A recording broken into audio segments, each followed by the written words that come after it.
This is Roy Kick Legend. Today we're going to talk about how to use the back fist.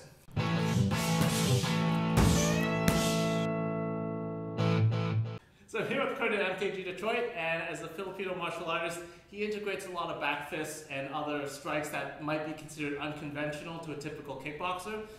So within the context of Filipino martial art, really often what you see is empty hand techniques that are born of the way you move with the weapon. And that's the way it's designed. It's supposed to be that way. So if you think of moving with a stick or a blade or whatever, when you're swinging these angled shots, you have to really swing for it and try and get the power. And not all the time, but oftentimes that's the case.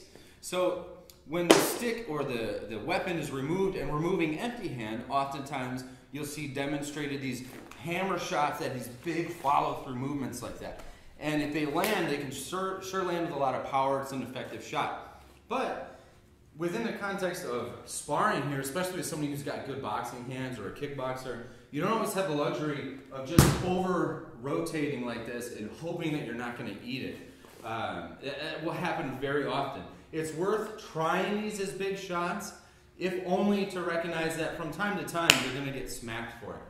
So when we're here, we often will then see the hammer as more of a forward momentum shot to move his body. Just like if you're used to hitting this way and you use your forearm to make space and follow up, that kind of thing, it's going to be much the same way. So the combination we're going to show right now is coming off of this lead hook, okay? So we don't want to just stand here, hook, and hope the backhand lands. That's fine, actually. It's worth trying. Again, you can hit hook, hook, hook, and backhand, right? So this hook just redirects forward for that backhand hammer. If you're used to doing something like cross, hook, cross, or hook, cross, where you're going from turning one way, rotating into the straight shot, it's the same mechanics, but instead of going directly to the rear hand, sneak that one in before and then hit. So it's just a half-beat shot. And it's often enough to startle or stall your opponent, 1, 2, like that, to set up this rear hand even more. And it may be useful in clearing their defense out of the way so you can open that lineup, which we've demonstrated in videos in the past. Yeah, so I'm just going to leave this hand down so you can see how it enters into my center line a little better.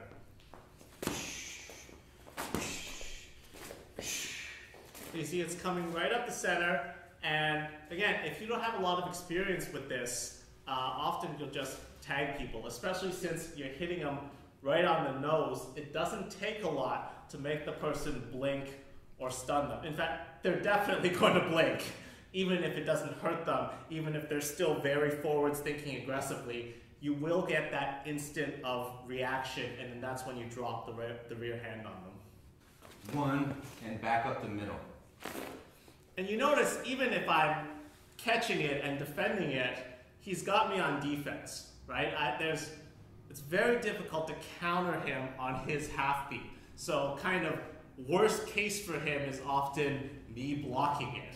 And then he can set up his rear hand. He knows where my defense is now, right? My right hand is in front of my face and my left hand is probably generically up. But my eyes are closed for a second, which means he can take the curving rear hand. He can circle out with a hook. He can go that way and hit me with a straight shot, all depending on what his footwork and orientation to me is. The full combination that we've been practicing, if you want to try it, is to hook, hook, fake the hook, step back in, let this shoot up the middle, and then step your rear foot back and your lead foot out at an angle. In Filipino martial art, we call this female triangle, and throw that right hand in. So this could be angling out, this could be straighter towards them, it could be more of like a hanger punch, just depends on where your body is positioned and the way you prefer to hit. So again, 1, 2, 1, 2, 3. So from that shot, that's a great way to just end it there, right? As we said, if you're just playing around with it, you kind of scored some points and then you reset into your sparring distance. Or you can think about some follow-ups. So after the hook, and I fake this, and I've gotten out here, if my hips are relatively forwards, I can throw either the diagonal knee because I'm fairly tall, or I can throw the tie kick. Personally, I like throwing the tie kick, skip into the knee, just because that feels good to me. But any combo will do, right? Sometimes if you're here and you feel like you've really angled off and that kick's going to feel too weak, you may want to circle out with a hook first and then throw the kick. So if you want to turn this into a Thai pad drill, you kind of have a lot of follow-up options.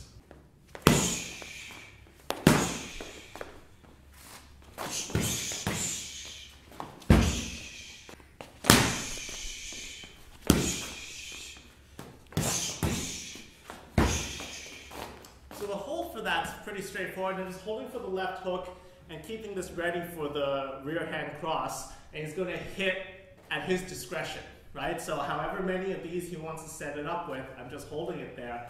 One thing I noticed when holding these pads for him is when he angles off for that back fist, my own hand is blocking my visibility of him for a second. It's right where his head and his rear hand are. So by angling off, he's blinded me for a second while stunning me with a shot. So this can be very effective.